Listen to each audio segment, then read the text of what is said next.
Everybody, welcome back to another episode of Shifty's 49ers Talk. It's your boy Shifty coming at you with another one. So in today's video, I wanted to do a retrospective, if you will, on the 49ers trade for Dee Ford and whether it was a good trade or not at the time. We're going to get into it. We're not going to waste any time. The release of edge rusher Dee Ford from the 49ers is likely imminent. Could be any moment now, could be any day now. Who knows? Maybe it'll happen during the recording of this video.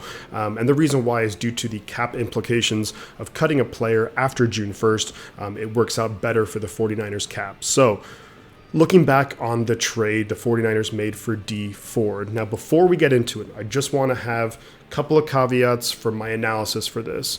I'm not going to be basically doing hindsight. Hindsight is 2020. It's super easy to say right now, well, it was a bad trade. It didn't work out. I'm going to try and analyze the trade from when it actually happened.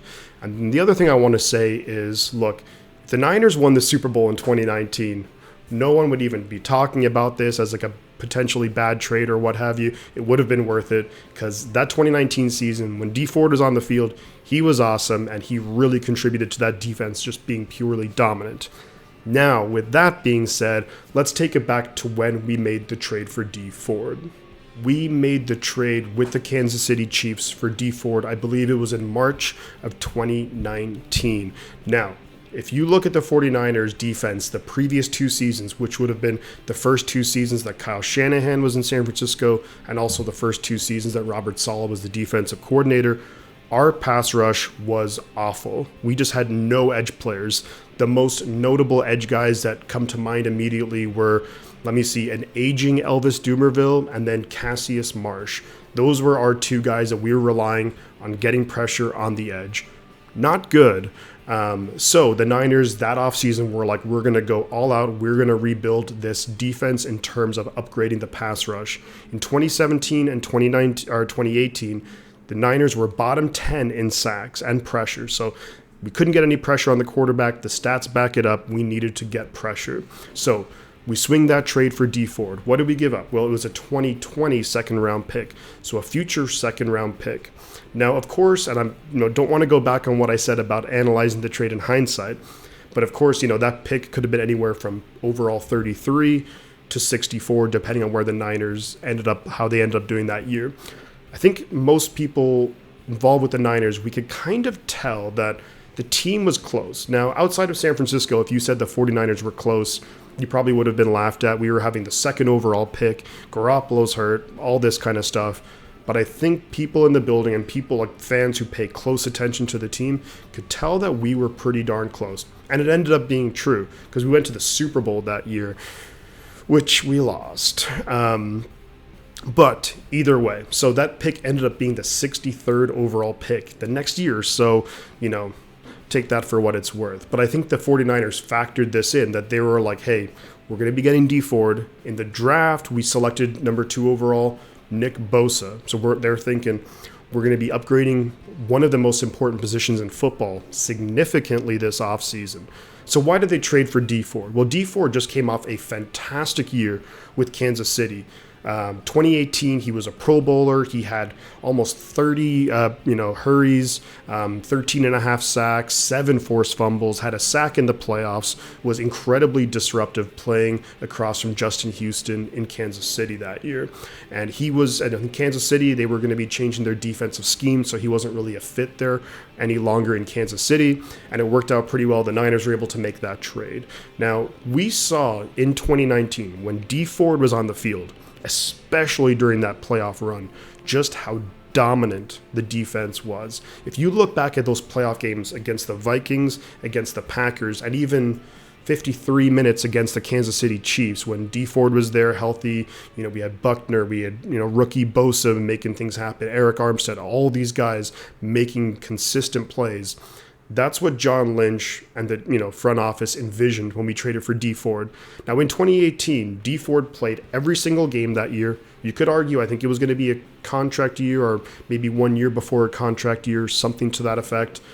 But he was healthy. He was there. And of course, before the trade fully went through, we would have put Dee Ford through a physical. Now, ultimately, look, it obviously hasn't worked out.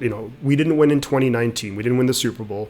And after that, in 2020, I think he played one game. Last year, he only played a few different games. So obviously, in hindsight, we would not have done the trade, I would think. But the reasoning, I think, was pretty sound. I think the team believed we were very close.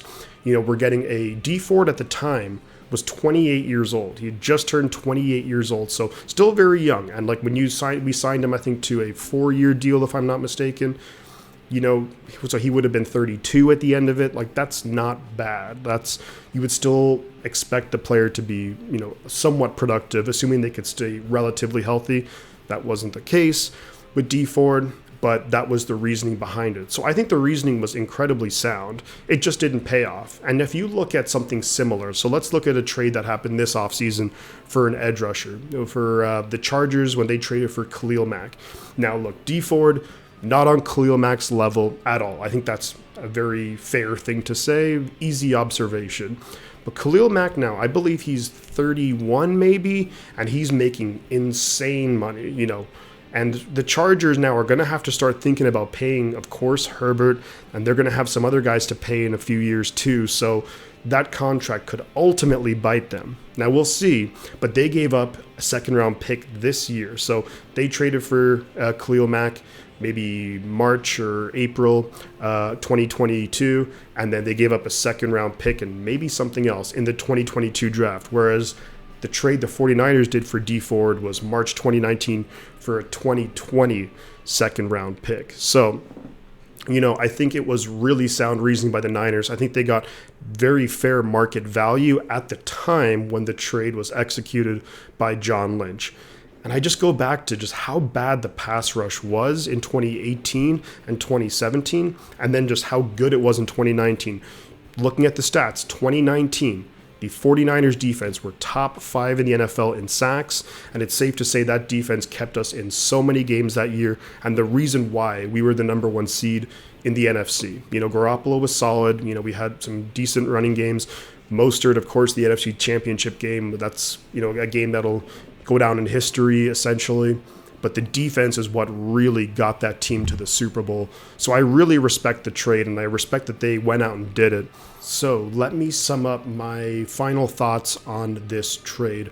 Overall, I was really happy with it at the time. It addressed our biggest weakness on defense, and one of the most important factors in the NFL is being able to pressure the opposing quarterback.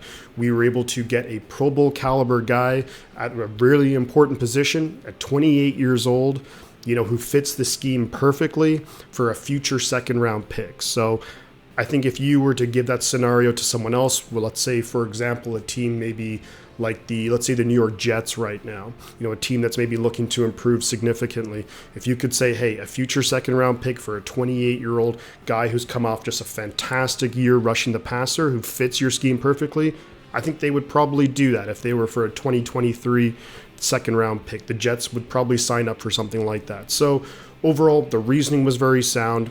It really did pay immediate dividends. Of course, the Niners went to the Super Bowl, but long-term, it really did not work in the favor of the 49ers. Dee Ford's back issues, he could just not get over them. But, I'd love to hear your guys' thoughts on what you felt of the trade at the time.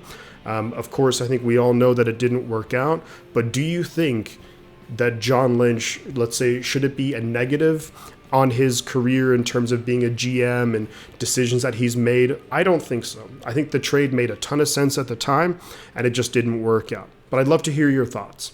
All right, guys, so I'm going to leave it there. I'm going to say 2 things. The butt counts, and I'm going to catch y'all on the flip side.